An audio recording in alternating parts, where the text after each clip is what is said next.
you each to turn and greet the worth and dignity of the people all around you.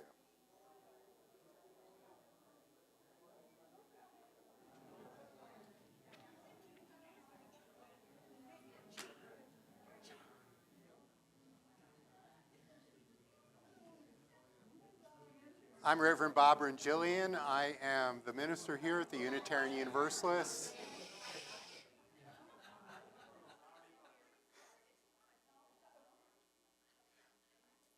I welcome you all here today. I use he, him pronouns. Our congregation is a very, as you can tell, lively congregation. Those who are late into the room were all drooling near the table with all the soups because we have Super Sunday after service today.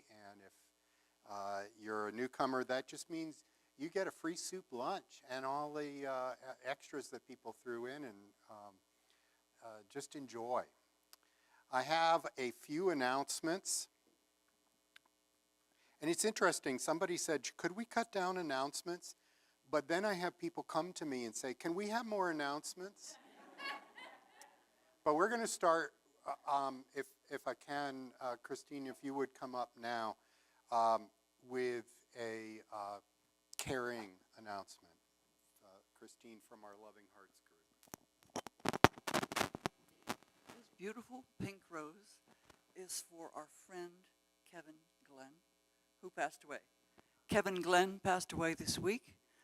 He was very helpful in renovating and remodeling and re-landscaping the lot next door. And those of you who worked with him refer to him as St. Kevin, because one day he showed up with his tractor and saved the day. So he was absolutely wonderful. He passed away this week. He was living in Edisto because he had severe asthma and he needed to be by the shore. So this is for Kevin.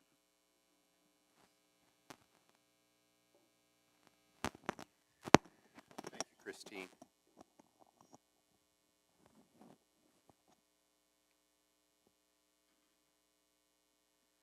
I want to thank the people who helped with yesterday's introduction to Unitarian Universalism. We ran all through Saturday morning and then had a lunch afterwards.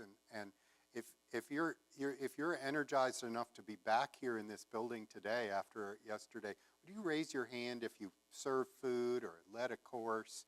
All right, so I see a couple of you. Yay. Thank you. For those of you who missed it and say, oh, I want to know about Unitarian Universalism, you're always welcome to ask me. And we have a new member orientation called Turning Point coming out March 22nd. So you can keep an eye open for the sign-up sheets for that. Let's see. The Friday discussions that I've been leading are continuing. We took a week off, but we're back on again. For those of you who either want to talk about the Soul Matters packet or share stories, it's a small circle of conversation here in the building. We're closed on Friday, so I want to remind people of that. We've had people show up and say, where's RK? Where's Trisha? Where's everybody? I said, well, I'm here. But the idea is that they get a day off. So Friday's the day off. But I am often opening up the building in the morning for that discussion group.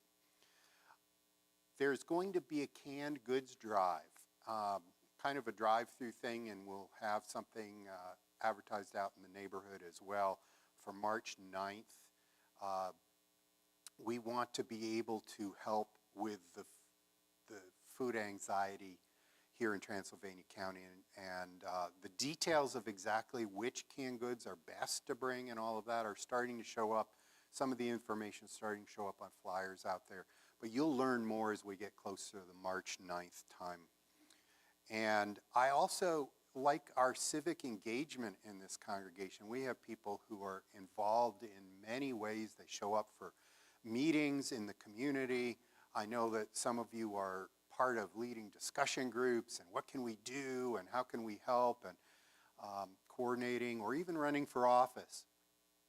I just happened to stumble across a news item that said that the governor would really like for folks to realize that the public comment period is open. It's just a 30-day public comment period for the North Carolina Helene Recovery Plan that's been posted. Maybe you want to have input into that. You're in Western North Carolina. You have opinion. I know, you're Unitarian Universalists. You have opinions. Do some thoughtful reflection. Is the plan meeting needs? Is there something that you'd like to comment on that? It's just all a part of our being a necessary correction in a community in which we bring our values out and our voices out into the community. So thank you for that.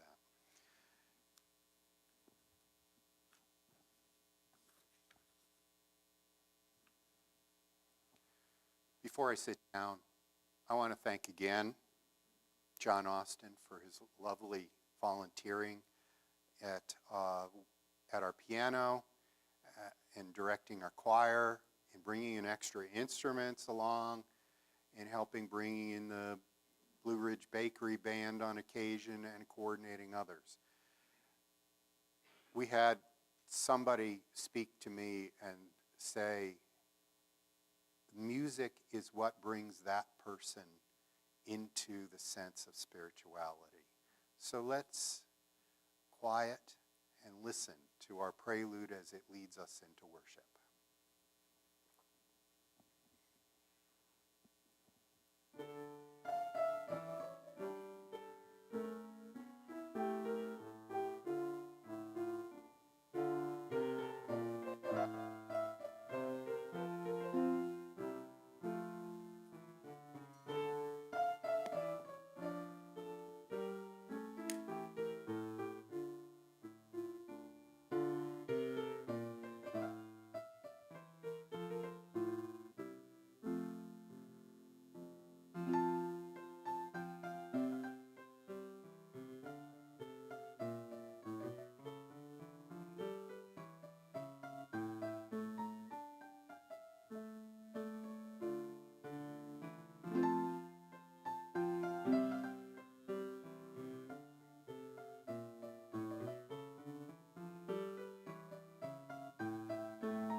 Good morning.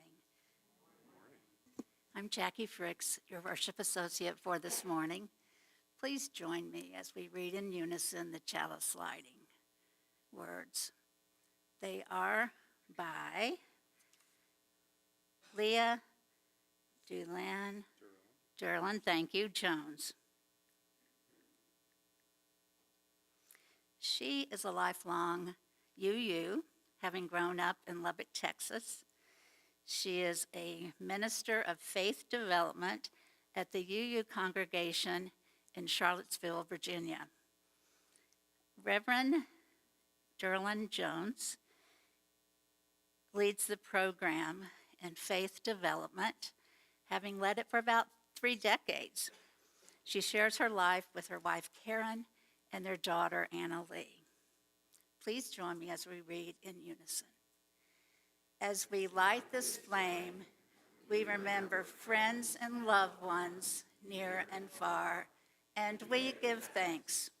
As the fire burns brightly, we open our minds and hearts to new ways of being, and we feel alive.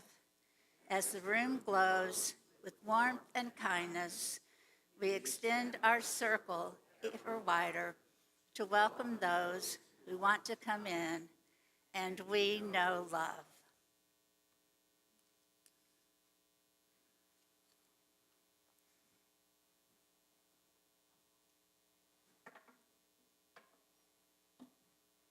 We're trying a new lighting device with our candles. Jackie and I practiced with it. Yeah.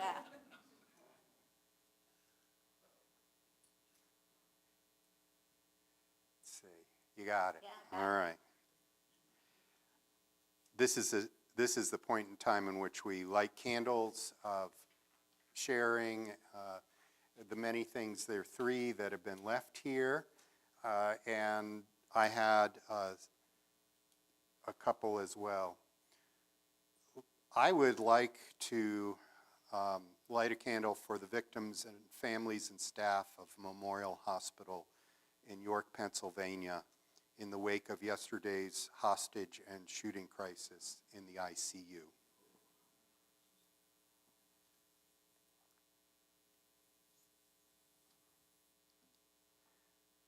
We had the rose placed here already for Kevin Glenn, and we'll light a candle that was left. Thank you, St. Kevin, for all the wonderful help you put into renovating and recontouring UTC's next door property in memory of Kevin. We have a candle of healing for York, Pennsylvania, the place Christy still works and where the Renjilians live for 20 plus years as they cope with the mass shooting at the hospital. Candle of gratitude and joy.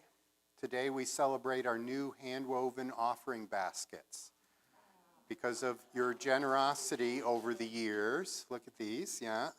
Over the years, we've worn out our original baskets. Joanna Bliss, who wove the first ones more than 20 years ago, made our new ones so we can more safely put our money where our values are. So thank you, Joanna.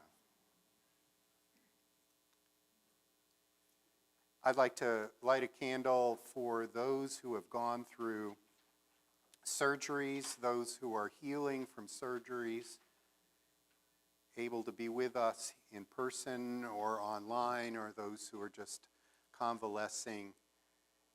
Let them know our love goes out towards their healing and for hope. Let's light one more for those things not yet shared, perhaps held in the hearts of those here in this space, or those who are online.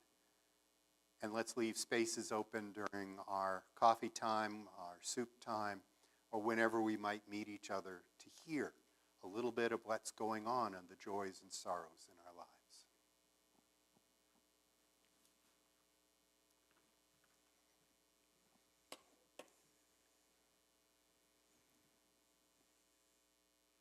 Our opening words this morning are by Heidi Cottam.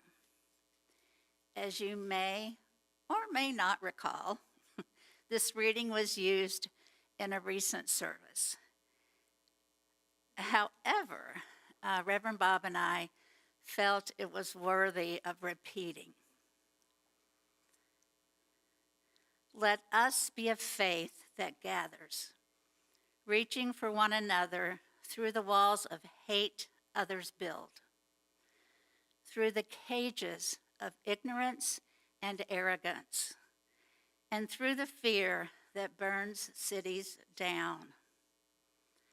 Let us be a faith that sees a vision of a better world, more compassionate, more just, more holy, and with more love. There is a faith that binds up the broken, cauterizes battle wounds with the balm of peace, sings longer and louder than the trumpets of war. Let us be that faith too. Let us be the ones who do not tread lightly in this world, but light it up with our love, who hold up the mirror of worth and dignity, who are the sanctuary others seek. But first, let us be a faith that worships together here, this morning, in this space, at this moment. Let us be a faith. Let's stand.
Good morning.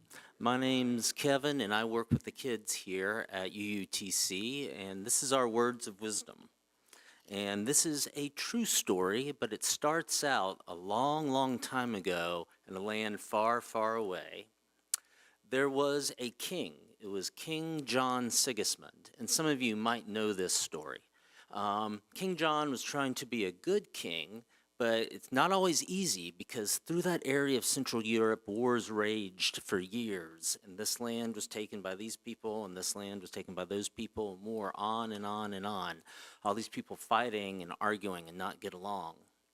And John, he took the throne when he was actually just a baby because his father died while away at a war, and it wasn't easy, but he was raised by his wise mother, Isabella.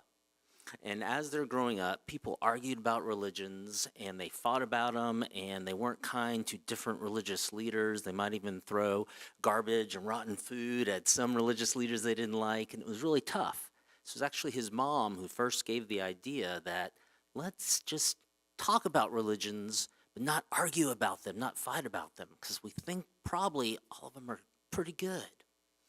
Well, John came into his power when he was truly 19, and he started trying to rule and be a good ruler, and he kept worrying and wondering, what do we do about the arguing and the fighting, and how do we protect what had been a kingdom and now shrunk to a little land called Transylvania, and would now be Romania, and how do we protect our land and get everyone to get along?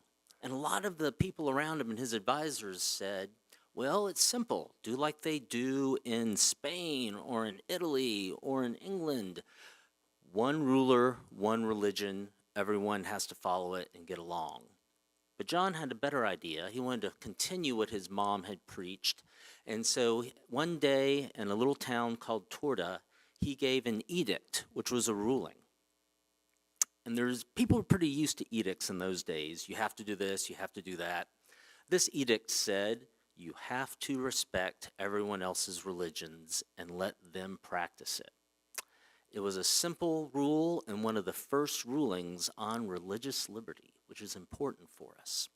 And from that day on, you could talk about, but don't argue or fight about which religion was best. And anyone in his little country could have the religion they wanted. And so in this day and age, let's remember that. We're in an age. We don't need kings anymore. We definitely don't need a new emperor in our country, but we need love and acceptance of all religions. And with that, we're going to ask Gus Renner to come up with our kids' chalice candle. We're going to light it and sing them out.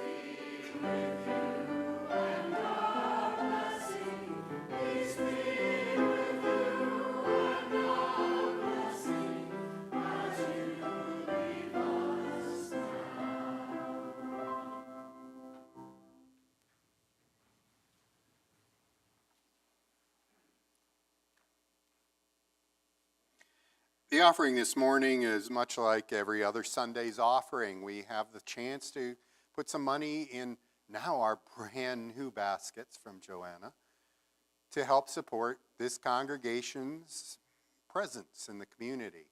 Or you can choose to put into the envelope some money for Bread of Life. We started off with one of the largest collections, special collections in the envelope at the beginning of the month for Bread of Life. This is the very last Sunday in which you can do that. Maybe it'll be the biggest, best collection for Bread of Life as well. We will now gratefully receive the morning offering.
Thank you, Dick.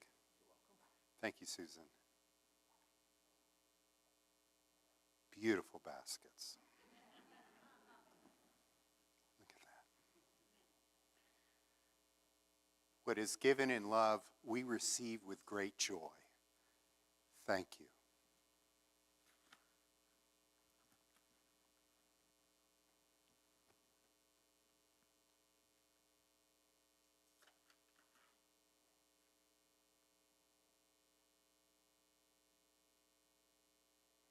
I invite you into this time of meditation and prayer.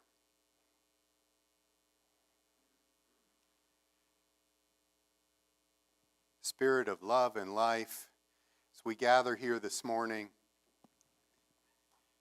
we think of these candles glowing.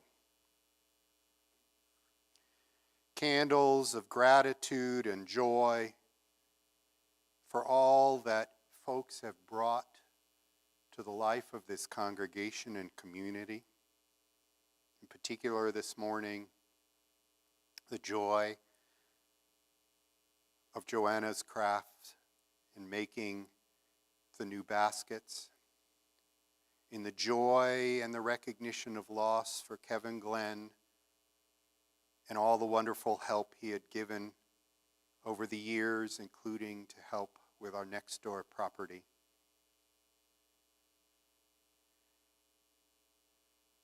We look at the candles and know that some of them are for hope and healing for those who are recovering from surgeries, who are facing health issues and need to know that our love and care is with them.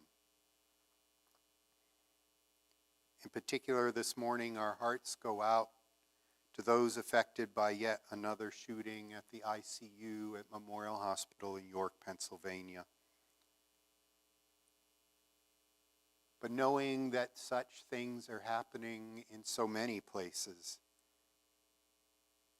our hearts go out to those who are still at war in this world, who are displaced and homeless from storms or human circumstance, which has caused them to not have their place that they can call home. Our hearts go out to all of those who we do not see here in this room, who we include in our circles of conversations and love and care and yet cannot be here with us, or for whatever reason have chosen not to be. Spirit of love and life, may our inclusion, our love, be rekindled and reconnected with those we do not see here. These, the meditations of our minds and the prayers of our hearts, we hold now in the silence.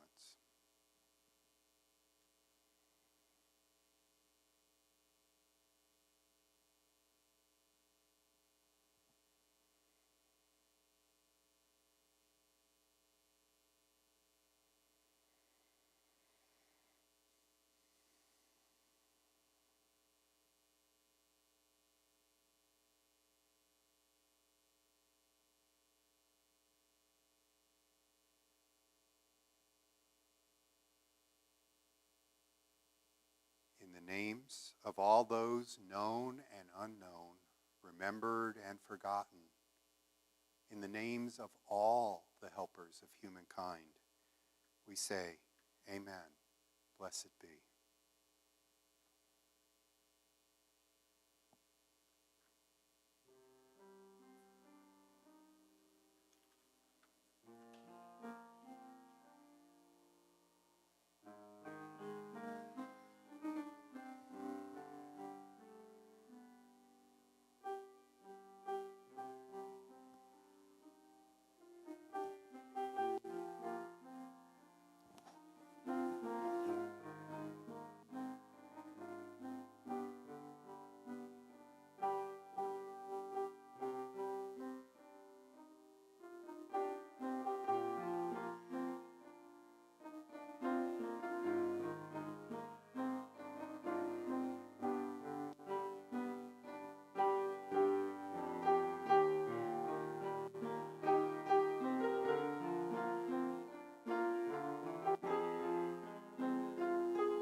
reading this morning's from Maya Angelou. I didn't even know until I looked online, Wikipedia and elsewhere, where she got the name Maya. That's not her official name on her birth certificate, but apparently her 1 year older than her brother was part of saying Maya's sister. So she just kept Maya.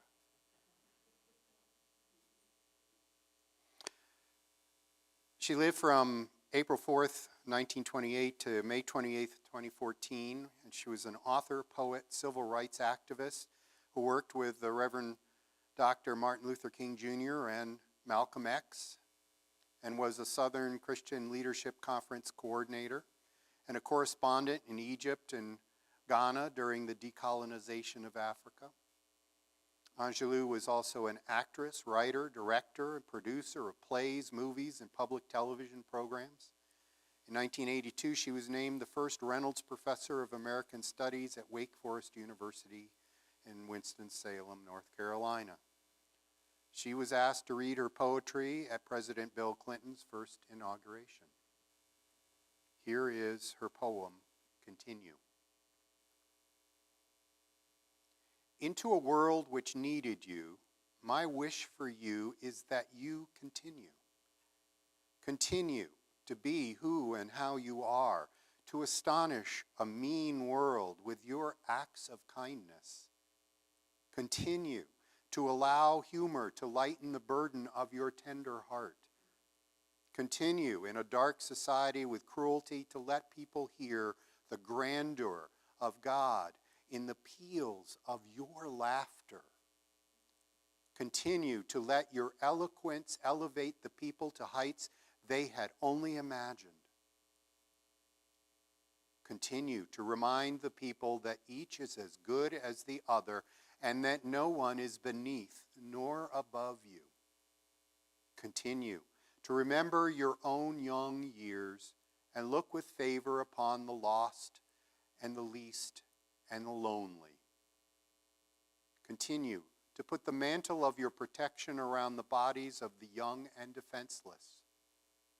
Continue to take the hand of the despised and the diseased and walk proudly with them in the high street. Some might see you and be encouraged to do likewise. Continue to plant a public kiss of concern on the cheek of the sick and the aged and the infirm, and count that as a natural action to be expected. Continue to let gratitude be the pillow upon which you kneel to say your nightly prayer, and let faith be the bridge you build to overcome evil and welcome good. Continue to ignore no vision which comes to enlarge your range and increase your spirit.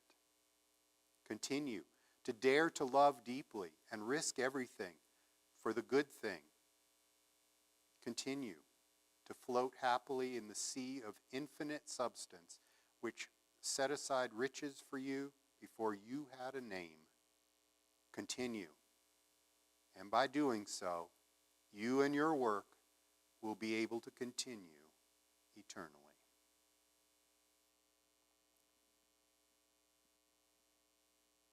My sermon this morning is about including those you'd exclude. This is one of the hardest sermons I have to approach.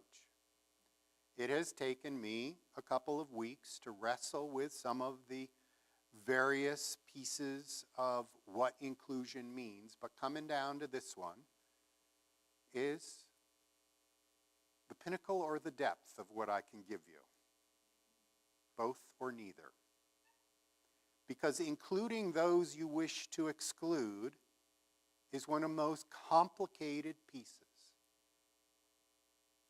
And the ways in which religion both encourages us to something greater than what we human beings have currently built, and falls prey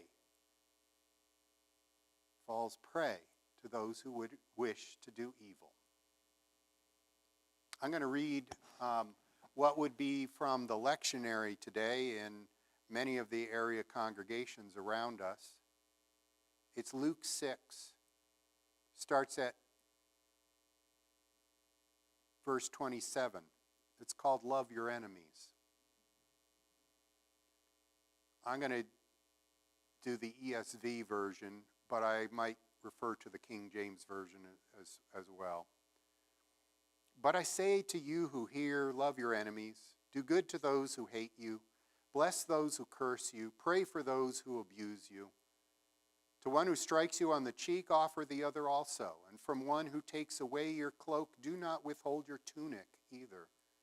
Give to everyone who begs from you, and from one who takes away your goods, do not demand them back. And as you wish that others would do to you, so do to them. If you love those who love you, what benefit is that to you? For even sinners love those who love them. And if you do good to those who do good to you, what benefit is that to you? For even sinners do the same. And if you lend to those from whom you expect to receive, what credit is that to you? Even sinners lend to sinners to get back the same amount. But love your enemies, and do good, and lend, expecting nothing in return. And your reward will be great, and you will be sons of the Most High, for he is kind to the ungrateful and the evil. Be merciful, even as your Father is merciful. Judge not, and you will not be judged. Condemn not, and you will not be condemned. Forgive, and you will be forgiven. Give, and it will be given to you. Good measure, pressed down, shaken together, running over, will be put into your lap. For with the measure you use it, will be measured back to you.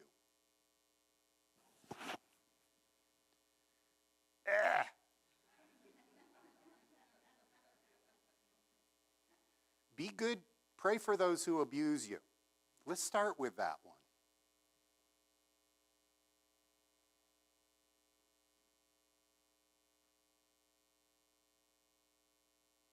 There is a lot of messed up stuff that comes out of that particular Bible phrase.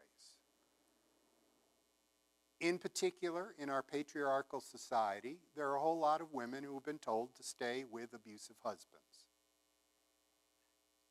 Children who've been told not to go against their abusive parents. All number of people who have been told it's better to walk around bearing the cross of all that abuse, and that puts them closer to Jesus. Jesus said, if somebody slaps you on the cheek, turn the other cheek. Jesus did not say, and keep doing it for the rest of your life. There's some kind of phrase in all of this that says, walk a mile in somebody else's shoes. He did not say, and then go another 10.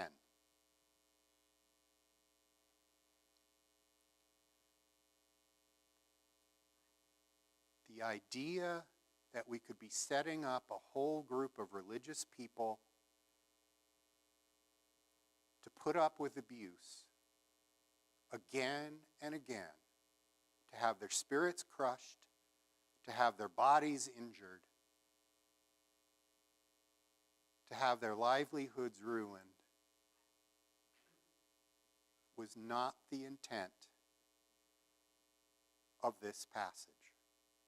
The passage was more like what I might have heard from the idea that you need to breathe. Take a deep breath. Count to 10. Somebody slaps you on the cheek. What? Christy and I went to see Hamilton in Greenville before it left on its tour. They have two duels highlighted in there, the son of Hamilton and Hamilton himself, in which it's like, oh, you have ruined my dignity. I challenge you to a duel. And they go to New Jersey, which is apparently where all evil things happen, and they have a duel. And first his son, 19-year-old son, is shot because he was upholding his honor, and then Hamilton later by Henry Clay. Oh, all right, well, then we won't blame Henry Clay. Your minister studied popes and emperors in theological school, not presidents and revolutionaries. Okay. but you're getting it, right? You're getting it. Even if I get the names wrong, you're getting it. The idea was somebody slaps you. They take their glove and slap or throw it on the ground or whatever it is, and you're supposed to like, yeah, those are killing words. The passage is, no, take a breath. They slapped you on the cheek, so what? Let them slap the other cheek too. In what way were you taught in your religion that you have to smite the other person because of that? Let's talk about religious ideas that are trying to bring heaven on earth. And if you want to bring heaven on earth, you can't keep killing each other every time you get slapped. That's the challenge of this passage. And this is why I want to talk about including those you want to exclude.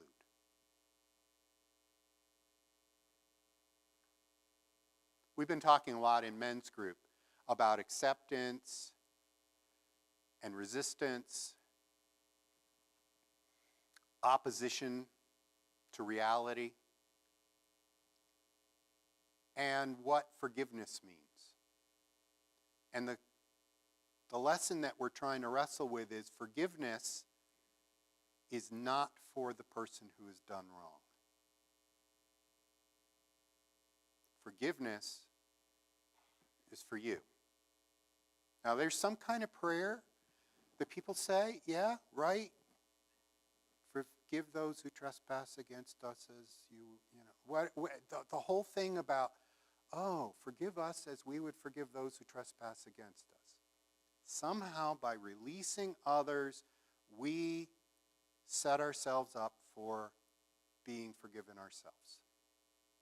Somehow, by forgiving others, we release the resentment and the acid burning within ourselves. But nowhere did it say, run back to those who abuse you, that you might be living out the vision of a new world. It doesn't say that. The fact that you can forgive someone does not mean you have to keep visiting them in prison. It does not mean you have to show up to be slapped again. It does not mean you let them fool you or do whatever con that they've been pulling.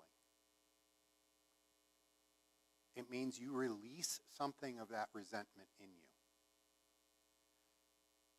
If you are going to include those you exclude, it may in fact include some people who have needed an awful lot of forgiveness in their lives. It may in fact include a whole bunch of people who did things absolutely wrong.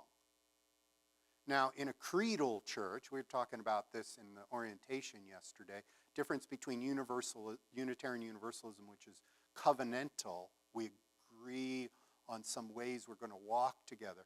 And a creedal church is kind of along the lines, so long as you can recite this creed and say that you agree to it, you're in. And that means even if you've done awful things, you're in. In a church that has a behavioral covenant, and we have one, we say, you're in if you can walk with us and respect that we are all following our own paths. If you can bear to be walking alongside somebody who has a different religious idea of you, you can be here. That's what the story this morning, simplified for our use, of the Edict of Torda meant. And I've brought this up in our sermons before. I'm going to read the actual translated Edict of Torda of January 6, 1568. His Royal Highness, as in former diets, so now in this present, confirms that the ministers of the gospel may everywhere preach it and explain it, each according to his own understanding, and the community may accept or reject the teaching as it thinks good. No force may be used to compel acceptance against conviction. Congregations are allowed to have each the preacher they wish. Preachers shall not be molested nor any persecuted on account of religion. No one is permitted to remove from office or imprison anyone because of his teaching. Faith being the gift of God, which comes by hearing, and hearing by the word of God. Religious liberty, or at least among those religions that argued before the king, conversed before the king, as Kevin was trying to point out, about why their religion was worth following. And the king says, yeah, you know, I listened to all this. I'm a Unitarian. And all of you who have represented your religions, I respect that. So all of your religions have full citizenship in my kingdom. Now, I've told you that his mother had an alliance with the Muslims to the east.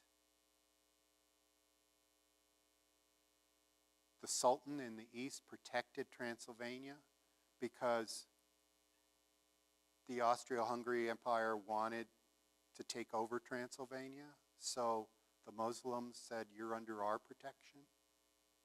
The Muslims had their own kind of toleration of Jewish and Christian folks, in which they were at least in some ways second-class citizens and allowed to be who they were.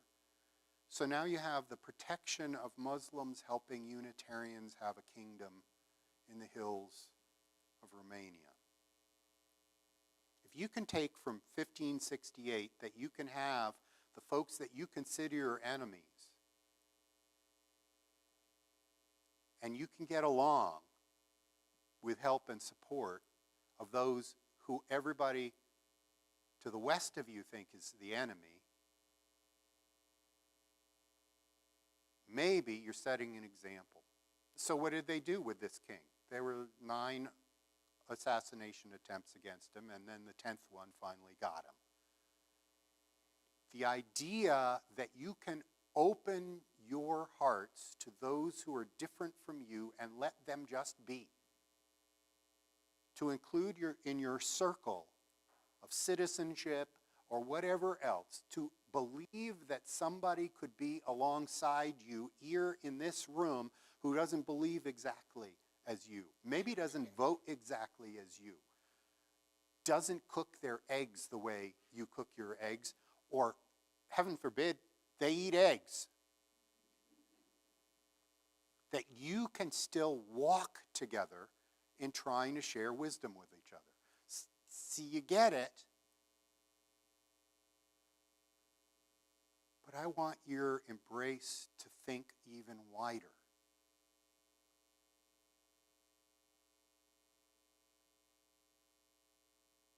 I remember what it was like to show up at the edge of this pond or lake that had trapped us in our neighborhood on September 27th with my neighbors from the really high-priced cul-de-sac neighborhood I'm in, and the dirt road trailer home people who are still blocked by this same thing. And we all just talked about how we were getting along with the flood. How are we doing? Who can help who? A mom from the trailer home said, my son has got a really good heart, and he's got this jacked up raised truck, and I bet he could get you out of here if you needed to. We had the neighbor who said, I've got a canoe. You got to get to work? Paddle yourself out to 64.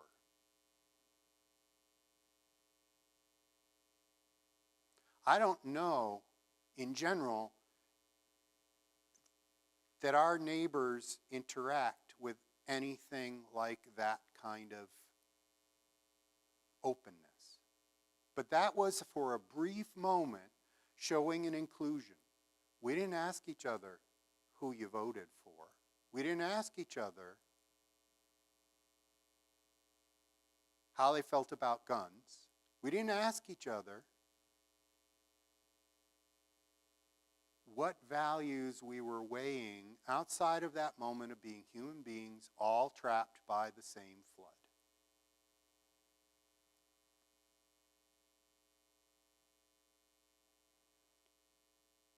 I am guessing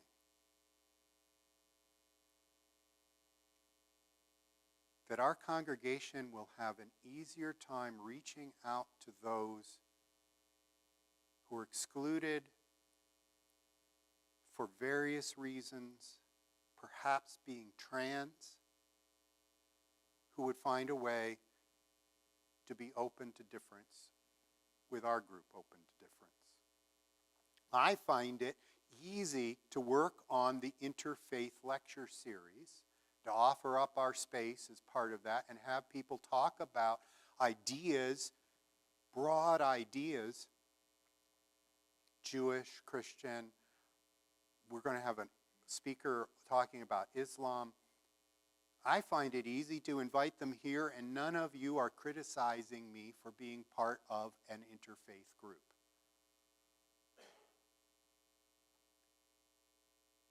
But what if I said I started hanging out with people who didn't vote like you? What if I invited somebody to come to a Wonderful Wednesday who wanted to say why we are in a complete revitalization of America right now? Can't you see it? Would you even listen? Would you even come? Would we get even 2 hits on YouTube from you? I say that because I believe that Unitarian Universalists are actually diverse enough to do that. I believe we can stretch our circles wide enough to understand people who are thinking in ways that are different from our thinking, who have life experiences different from ours. I am not asking you to come get your cheeks slapped. I am not asking you to put up with folks who abuse. I'm asking you, though, to perhaps include in some way the chance to hear from someone you normally wouldn't have the chance to listen to. Now, I'm not going to do it. I am not going to do it. I mean, I had a worship team once who asked a person from Africa to come and be a guest speaker for our Unitarian Universalist congregation. He was written up in the paper how he, as a pastor in Africa, had been given a scholarship to come over and spend some time on a sabbatical in America, and how conditions in his area were so abysmal, and what he was trying to do and organize his congregation and all of that. And our worship team invited him to come be a guest speaker, and he came, and his title was Where is Your Home? And he talked about homelessness and struggles in his country, and I thought, oh yeah, this is going to be really interesting. And he decided to tell the congregation that their home would be hell, because I was preaching not the gospel, and that they were all being misled, and they were all going to go to hell. And so these Unitarian Universalists got to sit through a whole service in which this African pastor had come and told them, Unitarian Universalists, thanks for inviting me, you're all going to hell. We had a Christmas Eve at our service up in Pennsylvania, in which a Mennonite group came. We didn't know at first who they were, but a whole bunch of people we didn't recognize came to our Christmas Eve service. Well, the Mennonites didn't have a Christmas Eve celebration. That wasn't quite old line Mennonite way of doing things, but they like to be curious about how others did it, and we just happened to be first off the interstate, and so they came to us, Unitarian Universalists. And one person got very incensed when we had sung one of our hymns in our hymn book that says something about Christmas and religious leaders, and didn't just name Jesus, but Zarathustra too, and it's like, no, it's all about Jesus. And spoke for quite a long time in the middle of a service, interrupting our Christmas Eve to say how we weren't focused enough on Jesus. Finally, a nice woman in our congregation said, "I think we heard you." And he kind of like, "What?" and sat down. And then the choir decided that apparently he hadn't heard them sing the Messiah earlier in the service. So they sang the Messiah again. Just put a little more Jesus into it for him. And then we passed the light. We lit from the chalice and passed the light just like we do here. And we had singing Silent Night to candlelight, except for the whole section of Mennonites. They would refuse that light. And finally, at the end of the service, as people were leaving and mixing and mingling, one of our congregants had a conversation with one of our most liberal, I mean, he was an artist even, had a conversation with this Mennonite who had just yelled at us in the lobby, explaining what we were about and how we were inclusive and listening. Who are you and what did you like hearing or what didn't work for you here? And then some youth from the Mennonite group came to me in the receiving line afterwards, and one of the young men said, "You know, we didn't take your light because you took it from your chalice, and we think the chalice is of the devil." I said, "Oh, well, that explains it. Of course you wouldn't take the light if you thought because it came from this symbol, it was from that." See, we don't think of it that way. And some of the other youth are like, don't talk about, no, don't say that, you know, whatever. They're trying to be polite. They're trying to be polite. But it was good to have the conversation. And in that moment, they're touring that day to a group that was having a Christmas Eve celebration, probably gave them a broad view of what was out there. And our congregation got to see what it was like to have someone who thought that our symbols were from the devil, and our inclusion in our hymn book, even of Zarathustra, was absolutely off topic. Now, those are probably mild in comparison to some of the things that you might hear if you invited different folks to come and visit with us and see how we really were. But I like the way the reactions came. The worship team had promised a meal after the worship service for the African pastor who just sent them all to hell, and so they took them to lunch, but they didn't have much to talk about. So, and as I said, folks mixed and mingled right after the Christmas Eve service with the Mennonites who were among us, and all pretty much decided that we were all human beings, and that was an interesting experience, wasn't it? And the Mennonites probably said, "We're never coming back here."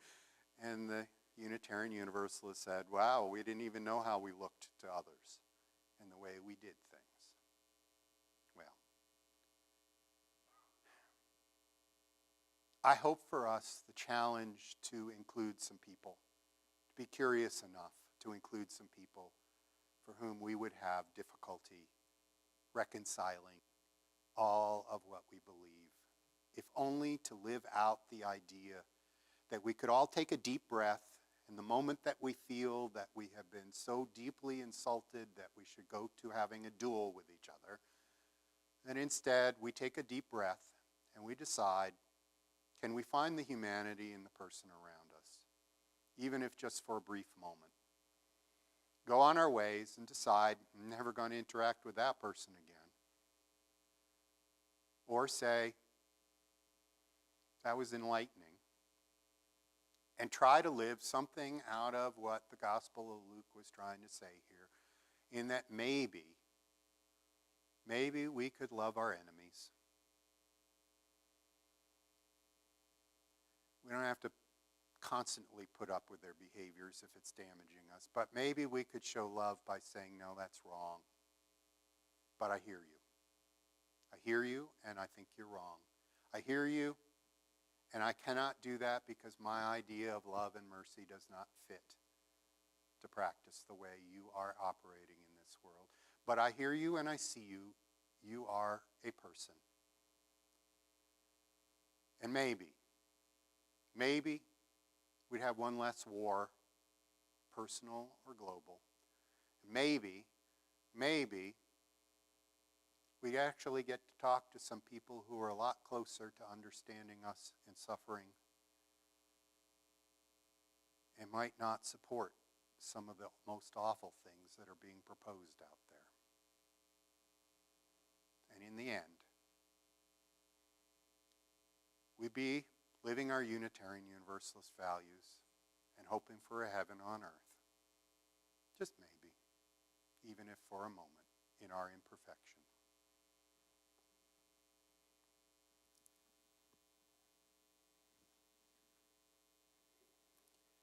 All this month, when I've been preaching, we've been closing our service with this hymn, number 134, Our World is One World. I invite you to rise and sing as you're willing and able.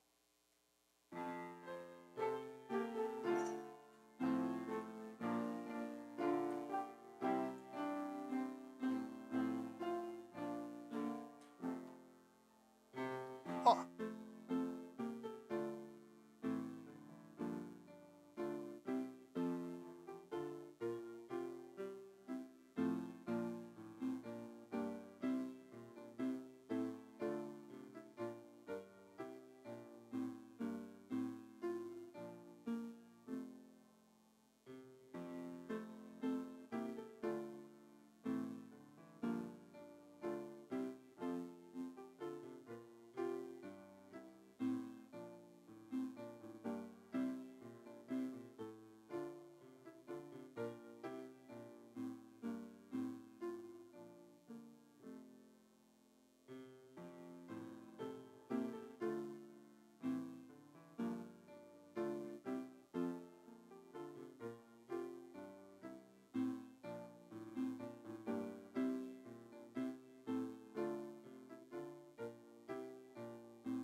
As we extinguish our chalice, let's remember the words that brought us into worship.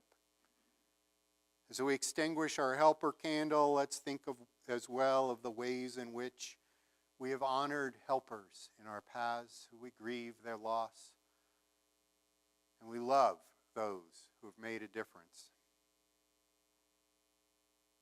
For while these lights are brief, while these lights may be misrepresented in the eyes of others, in reality, we know that the warmth and the light is helping us, we hope, into living something of a merciful presence in a world that so deeply needs mercy. To be among people who are different from us in ways that help them feel accepted as human beings, even as we disagree. May we go out with some strength of having been together, that we can face the insults of the world long enough to take a deep breath and go on to live the values that we think will make this world a better place. Blessings on all of you.